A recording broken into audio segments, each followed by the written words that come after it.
This is perfect. We have an insane Calgary Flames prospect update as the future looks bright and is really what is keeping Flames fans going at this point. With the actual NHL team in the league's basement, things aren't great, but the Flames have an extremely fulfilling pipeline right now that deserves the spotlight. We're going to get into all that more in this video, but first I want to welcome you to Flames Digest. I'm Mark Griffith. If you're new around here and you love the Flames, make sure you subscribe so you can stay up to date on all the latest news, updates, reports, and rumors revolving around your Calgary Flames. We would love to welcome you to the Flames Digest family. Before we get into prospects, talking about the youngsters, talking about the bright future, we got to talk about last night's game. It was a late one on Hockey Night in Canada, which is always a little bit exciting, especially when you're hosting an all-Canadian one anthem matchup. And the Flames, well, they played better than they have been for most of the year, honestly. They overcame 3 deficits in this game, tied it 3 times, but lost in a shootout to the Winnipeg Jets, picking up the Daryl Sutter point. And it's interesting. Yes, this Flames team isn't great. It's the worst one we've seen in a long time, but I really do think that early schedule kind of really didn't do the Flames any favors, and that's why they were extra bad.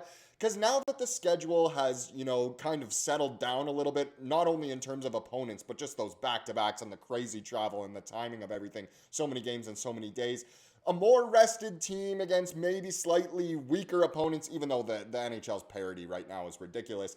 I think the Flames really aren't, super bad. Are they bad? Yes. Are they, one of the worst teams we're ever going to see?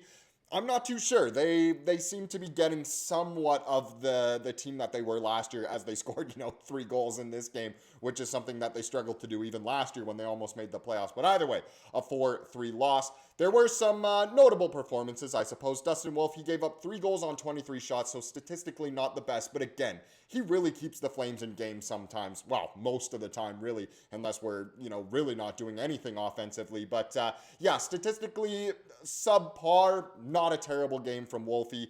Coronato gets a goal and assist, which is fantastic. Kevin Ball and Jake Bean also getting goals in this game. So not the usual suspects getting on the score sheet in this one, but Ball and Bean both getting on there. Frosty with a couple of assists. Raz, Huberdeau, and Pahal all picking up 1 apple apiece as well. So there were some pretty good performances. There were some maybe not so good performances. There was also some not so great news. In case you missed it, Sammy Honzik actually ended up leaving the game last night with an upper body injury, did not return, and it was a strange play. Some friendly fire in a way. In all honesty, it was kind of Honzik's fault more than anyone else. A strange play, but overall not great. What sucks as a Flames fan even more, what stings, is that this season has been so brutal and hasn't been all that watchable hockey, but some of the obvious, kind of things to get excited about have been the youngsters. Watching Perek play, watching Honzik play, among others, and now both of them are hurt. And while, the Flames were only carrying 13 forwards with the 1 extra scratch, they'll likely be summoning a forward in the very near future with the Honzik injury. We should be getting a bit more info on Honzik's status later today. At the time of recording, there have been 0 updates, but unsure how much more we'll hear. We might hear a timeline. We might hear more specifically than upper body injury. I mean, it's pretty obvious that it's an upper body injury, but hopefully he'll be okay. He's a guy who is turning into a bit of glass. He gets hurt a little bit more than some other young guys, which isn't fantastic. And if this season didn't sting enough, it stings more that our young guys are going down with injuries. Some of the most exciting pieces to watch so far this year. But I wanted to make a more positive video. That's why we're doing a prospect update. So while maybe our NHL ready youngsters aren't faring the best, especially in terms of health, we still got to talk about the future because it is still bright and there are things to be excited about despite some of these injuries at the actual NHL level. Now, if we start with the guys who are right under the NHL level, let's talk about, of course, the AHL, because there are some really good prospects, obviously, in the system. Now, the top 2 leaders in points are guys who we've seen at the NHL level quite a bit. So Dryden Hunt, he's actually having a great season with the Wranglers so far, 15 points in 14 games. It's funny because he always comes up to the NHL level at some point. He actually technically did earlier this year despite not playing a game, but he's over a point per game this year with the Wranglers. Cairns, who is up with the Flames right now, is also having above a point per game season with the Wranglers right now, but those guys aren't really prospects. Neither is Ferk, who has also had 13 points, but next 3 guys on the list are or at least two of them are guys to definitely be excited about. Gridden, who started the year in the NHL, he had that wicked preseason. It's just so exciting to watch that kid play hockey.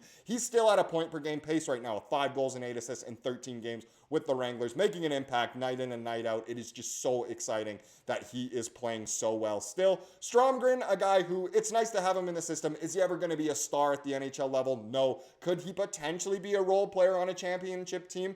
Maybe. He's got a goal and 11 assists for 12 points in 15 games this season. And then Bruce Stevich. He goes so under the radar in so many facets of his game. He's developing so well into such a complete player after he was, kind of labeled the same way Parekh was of, okay, he can do it in the OHL and get 1 million points. Can he actually be a defenseman in the NHL? If this year's AHL season has proven anything, he definitely could. Let's just say in hopefully a world that would never happen, that's far-fetched, Parekh doesn't pan out, Bruce Stevich is right there. He could be such a good defenseman for this team as well, and hopefully will be, knock on wood, a very good defenseman for this team. But he has 4 goals and 7 assists for 11 points in 15 games, but his just complete game is really coming together nicely at the AHL level. That's why it would have been nice if Parekh would have been allowed to play with the Wranglers this year. Instead of that stupid rule that's leaving. But either way, the AHL so far looking great for some of these guys. Super excited. Now, if we go, let's take a look at our recent first rounders. The Flames had 2 first rounders in this most recent NHL entry draft. One of them being Cole Reshny, who is someone who you also should be getting excited about. Not only last week did he, get the Rookie of the Week or whatever in the NCAA, but with the University of North Dakota right now, he is almost at a point per game with 11 points in 12 games, 2 goals, 9 assists.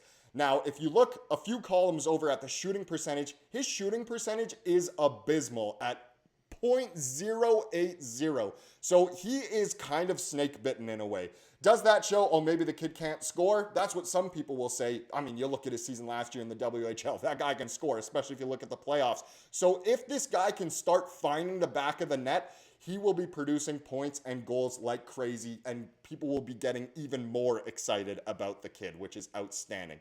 Our other one is Cullen Potter. Not as exciting, but you got to look at some tangibles here. Now, he's always at ASU with the Sun Devils. He has 2 goals, 6 assists for 8 points in 12 games. Not exactly fantastic, but he's also at a bit of a weaker program. It'd be nice if he, wasn't at ASU. They're not exactly, a hockey powerhouse in a way. I mean, one guy on his team is going crazy. That Bennett Chimmick guy is popping off. It'd be nice if Potter could be, producing a little bit better, but I will have you know that he still has a very electric game.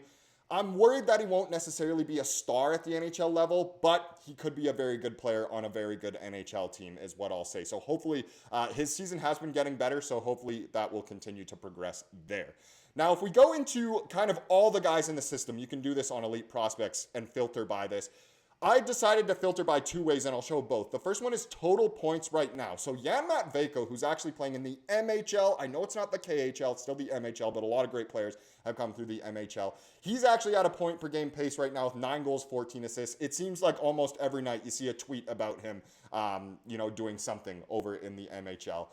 Then we've got some other guys who are having great seasons. Hunter Lang, kind of out of nowhere with the Saskatoon Blades in the WHL right now. He has 21 points in 20 games, over a point per game, which is fantastic. We already talked about Dryden Hunt, who isn't really a prospect, let's be honest. Now, Battaglia, he had an outstanding season last year with Kingston in the OHL. It's continued. It's not necessarily as fruitful as it was last year, but 14 points in 18 games, not terrible. Ethan Wittenbach, a name that we are hearing so much lately, is having a great season in the NCAA as well. 6 goals, 8 assists, 14 points in 12 games. You go down the list, Cairns, Gridden, we've talked about them. Trevor Hoskin, a guy who really has gone under the radar the past couple years. I know a lot of people on the channel are hyped about him, but he's also having a great season, 12 points, 10 games. And then William Stromgren with the Wranglers, talked about him a little bit too, but not a bad season from him. Seems like quite the playmaker. The other way I decided to filter it is through points per game. So again, this is honestly even a better tell of how these guys are doing. Hoskin, who we just saw,